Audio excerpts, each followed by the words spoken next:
Dito ako tumatambay mga kalipad, nagpapahangin, nagre-relax, para naman malibang-libang ang isip mga kalipad.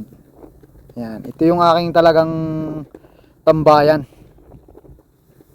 kapag summer dito sa taas. Kasi ang ganda kasi pag dito tumatambay mga kalipad, dito sa taas na to. Ang sarap ng hangin, nakikita mo yung mga bahay, mga sasakyan na dumadaan dito sa kalsada, mga bata, nagbabike, mga nagja-jogging. Marami kang makikita dito mga kalipad dito sa town namin. Kaya hindi ka dito maboboring, nasa sayo na lang kung magmumukmo ka sa bahay. Ibangin mo yung sarili. Pag puro trabaho mga kalipad, kailangan i-relax din ang isip, enjoyin ang buhay. Yan mga kalipad, lagi nyo tatandaan yan. Hindi lang puro trabaho ng trabaho.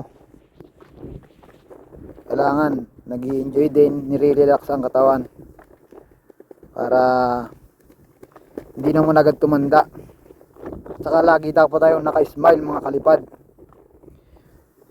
Yan, yan ang lagi nyong tatandaan. Saka yung mga problema, tawanan nyo lang yan. At saka huwag nyong dadalhin sa inyong mga trabaho ang problema, para hindi maapektuhan ang inyong mga trabaho. Yan mga kalipad, real talk tayo mga kalipad ha. Yan dapat ang laging nasa isip ng mga tao. Huwag yung isipin yung mga problema, kasi yung problema hindi naman yan ibibigay sa inyo na hindi nyo nalalampasan. Tandaan nyo yan. At saka lagi kayo magdadasal sa Panginoon. Hindi naman kayo pababayaan ng Panginoon eh.